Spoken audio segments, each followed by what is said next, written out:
Assalamualaikum warahmatullahi wabarakatuh. Halo semuanya, perkenalkan nama saya Arifani dengan NIM 2101072050. Baiklah, pada kali ini saya akan menjelaskan materi tentang operasional kartu bank, payment point, kemudian bank garansi. Nah, sebab yang akan kita bahas yaitu yang pertama pengertian kartu bank, kemudian jenis-jenisnya, yang kedua pengertian dari payment point, kemudian jenis-jenisnya, dan yang terakhir tentang bank garansi, jenis-jenis serta fungsinya. Nah, masuk kepada materi yang pertama yaitu tentang definisi kartu bank. Kartu bank atau bank card merupakan kartu transaksi yang memberikan kemampuan kepada nasabah bank untuk membayar barang dan jasa pada pedagang eceran dan memperoleh uang tunai dari kasir bank atau ATM. Kartu bank dapat berupa kartu kredit ataupun penarikan dana dan cek ataupun tabungan atau kartu debit. Nah, kartu bank juga bermanfaat sebagai alat pengenal ketika menguangkan atau mencairkan cek. Nah, selanjutnya yaitu tentang jenis-jenis dari kartu bank. Nah, ada beberapa jenis. Yang pertama, kartu kredit. Kartu kredit adalah alat pembayaran sebagai pengganti uang tunai yang sewaktu-waktu dapat ditukarkan apa saja yang kita inginkan, di mana saja, dan ada cabang yang dapat menerima kartu kredit dari bank atau perusahaan yang mengeluarkannya. Nah, kartu kredit ini memiliki beberapa jenis. Yang pertama, kartu kredit silver. Yang kedua, kartu kredit gold. Yang ketiga, kartu kredit platinum. Yang keempat, kartu kredit titanium. Dan yang terakhir, kartu kredit spesial. Nah, jenis yang kedua yaitu kartu debit. Kartu debit merupakan suatu alat berbentuk kartu yang diterbitkan oleh suatu lembaga keuangan dan dapat digunakan sebagai alat pembayaran transaksi pembelian barang dan jasa dengan cara mendebitkan atau mengurangi saldo rekening simpanan pemilik kartu serta pada saat yang bersamaan mengkredit saldo rekening penjual sebesar nilai transaksi barang dan jasa. Nah, ada jenis-jenis dari kartu debit. Yang pertama, kartu debit Mastercard. Yang kedua, kartu debit Visa. Nah, kartu debit Visa ini yang paling sering digunakan di Indonesia. Nah, jenis yang ketiga yaitu ada cash card, merupakan layanan kartu debit perusahaan sebagai sarana transaksi petty cash yang dialokasikan secara terpusat oleh perusahaan kepada unit operasi atau pegawai dalam satu periode tertentu untuk membayar kegiatan operasional rutin perusahaan. Nah, jenis yang keempat yaitu chart card, merupakan alat berbentuk kartu yang diterbitkan oleh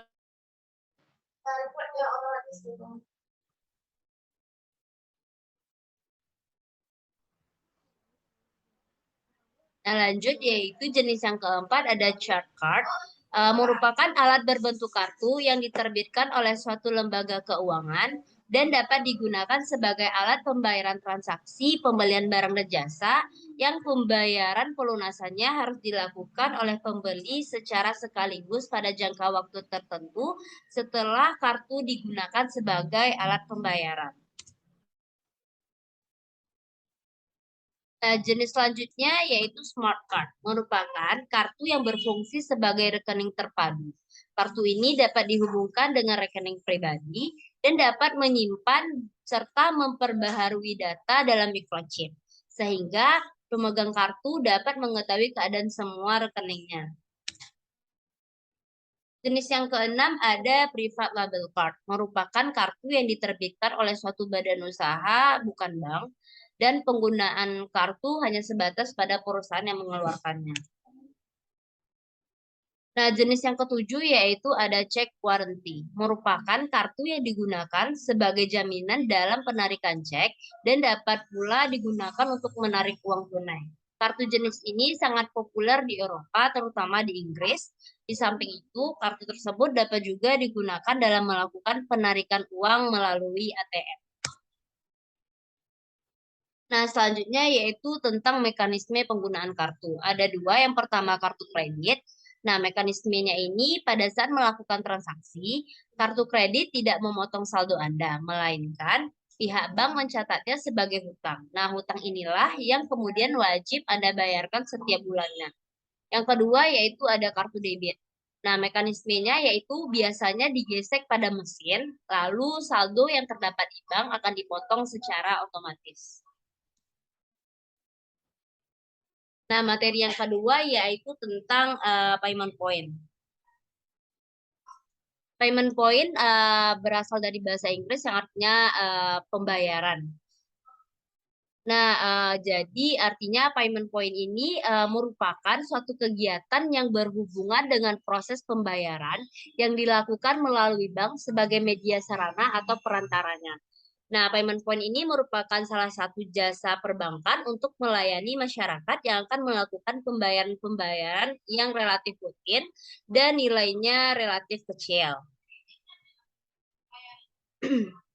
Nah, selanjutnya yaitu jenis-jenis dari payment point. Terdapat dua jenis. Yang pertama, sistem online payment point atau SOPP. Adalah salah satu mekanisme mode pembayaran tagihan dengan cara konvensional, di mana cara proses pelimpahan dana pembayaran ke rekening penerima atau PLN dilakukan dengan cara melakukan penyetoran dana melalui dana secara cash atau tunai. Dengan adanya perkembangan teknologi yang mendukung dalam komputerisasi di jaringan telekomunikasi, maka dibuatlah berbagai macam jenis aplikasi yang dapat membantu perusahaan dalam melaksanakan kegiatan bisnis pembayaran online. Nah, salah satunya yaitu SOPP ini. Nah, aplikasi SOPP ini adalah aplikasi yang dapat digunakan untuk melayani berbagai pembayaran pelunasan piutang kepada pelanggan, dan proses pelunasan diawali dengan membaca data piutang pelanggan untuk menentukan pelanggan dan jumlah tagih yang akan dilunasi yang direalisasikan dengan format data pelunasan harian atau yang disingkatnya dengan DPH. Nah, adapun fungsi dari penerapan aplikasi SOPP ini. Yang pertama, melihat informasi semua tagihan pelanggan. Yang kedua, melayani pembayaran atau pelunasan piutang pelanggan, baik itu individu atau kolektif secara kelompok. Yang ketiga, memantau pelunasan hutang piutang, denda, serta membuat nota kredit harian serta kumulatif. Yang keempat yaitu memantau data hutang yang belum lunas, dan yang terakhir mencetak semua laporan yang terkait dengan semua tagihan pelanggan dan hutangnya. Nah, jenis yang kedua yaitu payment point online bank adalah salah satu sistem di mana mekanisme pembayaran tagihan yang sangat lebih aman, mudah, dan murah, serta proses yang tidak rumit.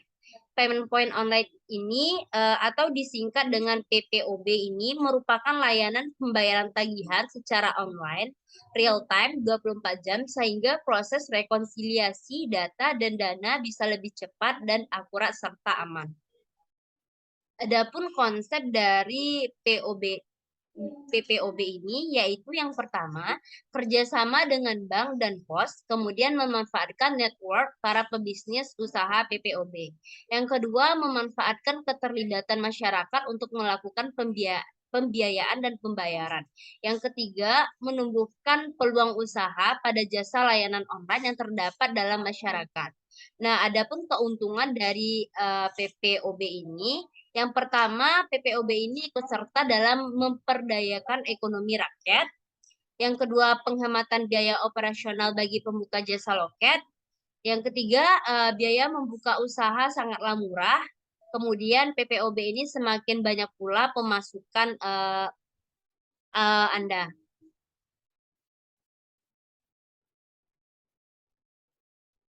Nah, selanjutnya yaitu tentang tujuan dari payment point. Yang pertama, bisa membayar tagihan kapanpun dan dimanapun. Yang kedua, mempermudah pembayaran tagihan penyedia jasa.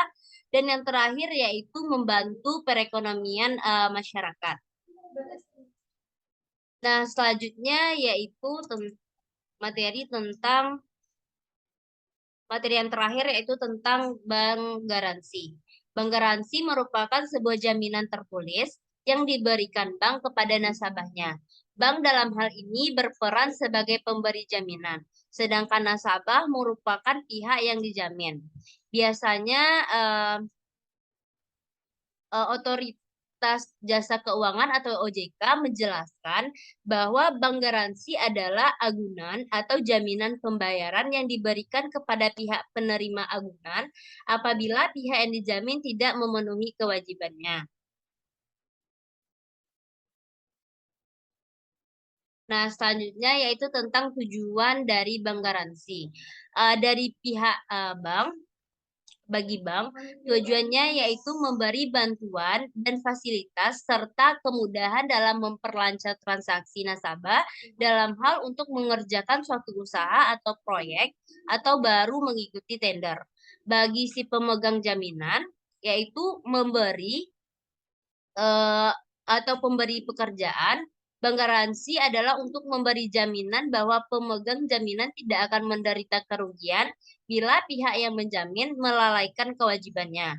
Karena pemegang akan mendapatkan ganti rugi dari pihak perbankan yang menerbitkan bank garansi tersebut.